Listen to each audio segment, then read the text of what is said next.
Hello दोस्तों, welcome back. दोस्तों आज जो हम पढ़ने वाले हैं वो सलवार पढ़ने वाले हैं। इसके पहले हमने सेल आपको पढ़ाया था, सेल के टाइप बताए थे, छोटी बड़ी कोशिकाएं क्या होती हैं, मानव में छोटी बड़ी कोशिकाएं क्या होती हैं, सबसे लंबी कोशिकाएं क्या होती हैं। अगर आप इन सब वीडियो को नहीं देखें तो आप हमारे डिस्क्रिप्शन में जा करके इन वीडियो को वीडियो ऑप्शन में जा करके उनको ज़रूर देखें ताकि ये आज की बातें आपको समझ में आए। तो आज जो हम पढ़ने वाले हैं वो स्टूडेंट सेलवाल पढ़ेंगे, ठीक है। सेलवाल मीन्स कोशिका भित्ति पढ़ेंगे। और अगर हम इसकी डिस्कवरी की बात करें, मतलब ये जो सेलवाल है इसकी खोज करने वाले वैज्ञानिक कौन थे, तो वो रॉबर्ट हुक ही थे।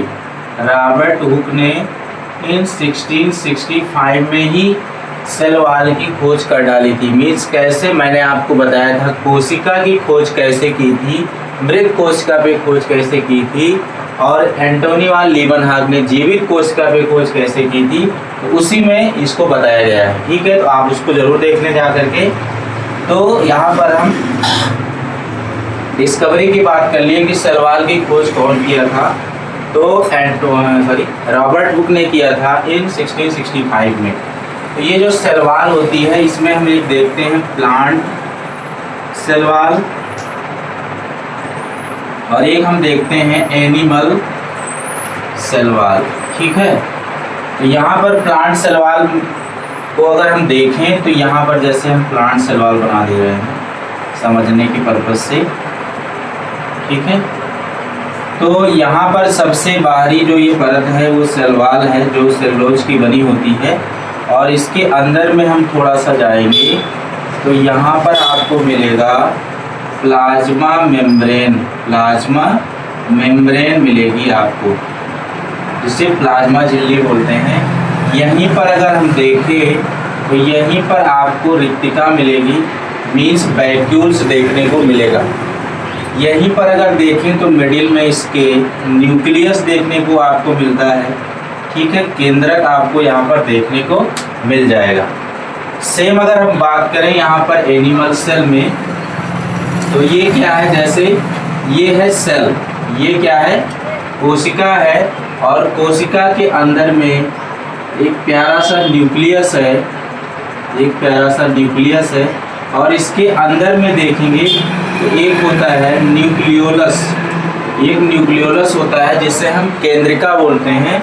और यहाँ पर इसके इर्द गिर्द देखें तो यहाँ पर एक द्रव भरा होता है जिसे हम बोलते हैं साइटोप्लाज्म। साइटोप्लाज्म बोलते हैं, कहने का मतलब कोशिका द्रव भरा होता है।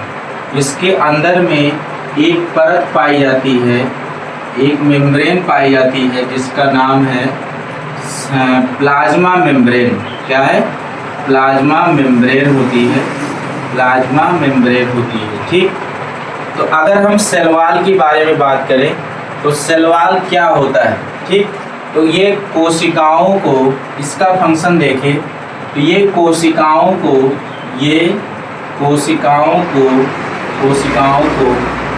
निश्चित आकार देता है।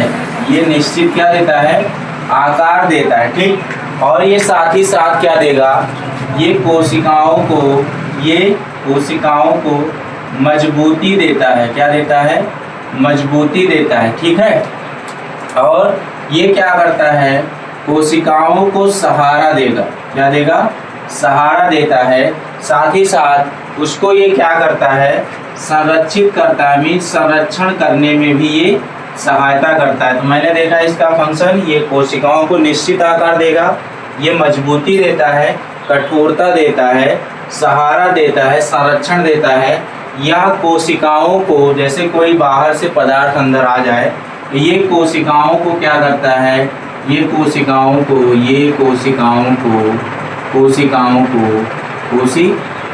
को फटने से बचाता है। फटने से क्या करता है, ये बचाएगा, आपको बचाता है, ये कोशिकाओं को फटने से बचाता है, ठीक है। और जो भी पदार्थ आवागमन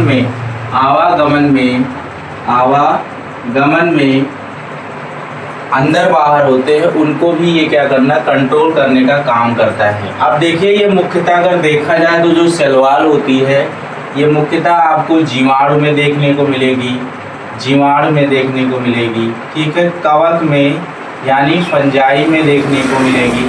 इसको हम बैक्टीरिया बोलते हैं, इसको हम क्या बोलते हैं, जीवाणु को बैक्टीरिया बोलते हैं। और ये जो होती है, जो मनुष्य होते हैं, मनुष्य जो होते हैं, ह्यूमन जो होते हैं, उनमें ये एब्सेंट होते हैं। इसके स्थान पे रोल क्या होता है, जो प्लाज्मा मेम्ब्रेन होती है, जो प्लाज्मा मेम्ब्रेन होती है ये उसका काम करती है। मीन्स जो प्लाज्मा झिल्ली होती है ये सेल वॉल का काम करती है। अब कवक में जो सेल वॉल पाई जाती है उसका क्या नाम है, वो चिटिन है। कुछ लोग इसको काइटिन भी पढ़ते हैं, काइटिन भी पढ़ते हैं, ठीक है।